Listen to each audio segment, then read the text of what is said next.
on GoPSUSports.com with Penn State head coach James Franklin. Coach, Georgia State week, exciting week. Ready to get back here in Beaver Stadium? Yeah, beautiful sunny day today. Obviously last week was phenomenal. The attendance and the crowd that we had was just special. There's very few environments in all of college football and really in sports.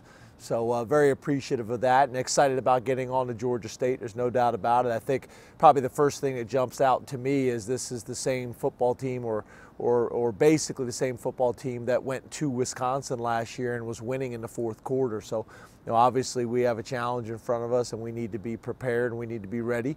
And as you guys know, the approach I take, I think gives us the best chance to do that. I thought it was interesting. Last week you mentioned that on Sundays you kind of put together 6 or so plays that you kind of share in the team meetings. What were some of those plays, if you don't mind maybe sharing with us, something that maybe jumped out to you that you showed the team? Yeah, they're typically positive plays. I allow the assistant coaches to handle kind of the critique stuff one-on-one, but in front of the team I want to show them real positive things. I think a lot of them were effort plays. I thought Etor Matos had a rep where he was 8 yards in the backfield on a pass rush, stuck his foot in the ground and made a tackle 8 yards down the field. Plays like that, guys just giving really, really good effort. Brendan Mann's had some blocks like that. Obviously Saquon gets a lot of attention, everybody talks, but I want our players to recognize a lot of the dirty work being done behind the scenes that allows the Saquon Barkleys and the Trace McSorleys and the Marcus Allens, to get some of their notoriety, but it's the ultimate team sport, so I want to make sure we recognize that. When you think about some of those positives from last week, obviously, you stressed it to me on Media Day, turnovers, being able to create those turnovers.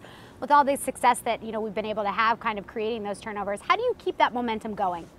Well, I think it's just, continue to build on the momentum by praising them, for what we're able to get done. Continue to emphasize the importance of these things in practice. Offensively, being able to protect the football. We had one turnover on Saturday, but it's not necessarily one that you place blame on because it was the end of the half. Take a shot, on a Hail Mary and try to come up with something, and we almost did. I think everybody realizes the importance of turnover ratio in success on a football field, and the same goes with explosive plays, and that's two areas that we've been pretty good. I feel like the turnover ratio is something that we can get better at.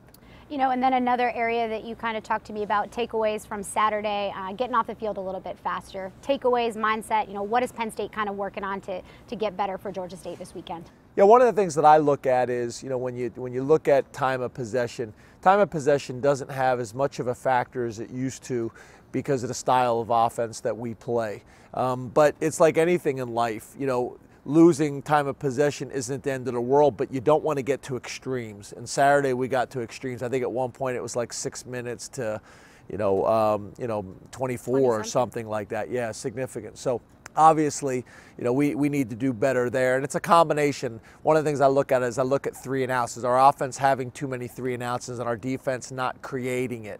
Our offense, I want to say we had 3 on Saturday. It's a little high. It's not very high, but it's a little high. And I think our defense needs to create more 3 and outs. It was one or the other. We either got a turnover on defense or a 2-play safety or whatever it may be, or they went for 15 plays.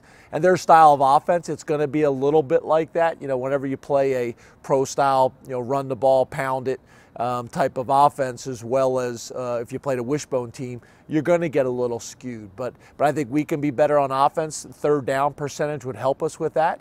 And then defensively, obviously, creating turnovers and getting off the field on 3rd down. And when you think about Georgia State coming off that early bye weekend, is it a hindrance that they don't really have a ton of game film for you guys to go back and look on? What do you use in game planning? Yeah, it's funny because at first I thought maybe they were one of the teams that got canceled, and then I remembered that they had they had a bye week. The early bye weeks are weird.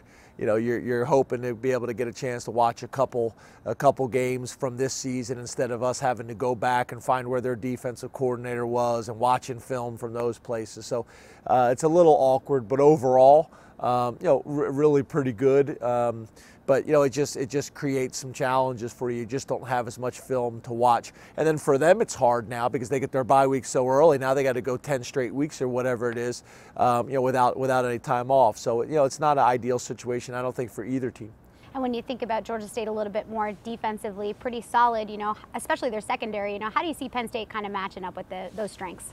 Yeah, I think, you know, to me, the strengths for them that step out to me is their defensive backs, their two corners, and then their wide receivers. You know, I got some buddies that coach there and used to coach there, and you know, they feel like that's the strength of their team, their wide receivers and their corners. So, you know, you look at where they're located in the Georgia, you know, the Atlanta, Georgia area.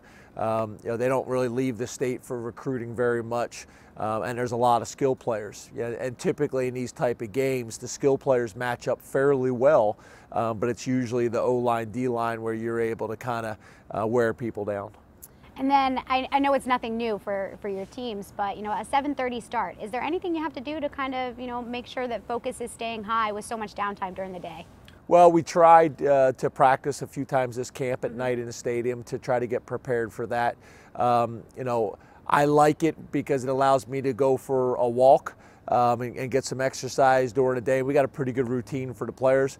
I don't like it because I do like the early games, so I'm able to spend some time with my family, and same with the coaches afterwards. But there is nothing like a night game in Beaver Stadium. Just the environment is special. So we're excited about that, and you know, I think we got a chance to have the stadium at 107,000 plus on Saturday, which when you can do it in out-of-conference games like this, I think you really make a statement to the country of what Penn State football is really all about. Well, we are certainly looking forward to being back here on Saturday. Thank you. We are too. Thank you.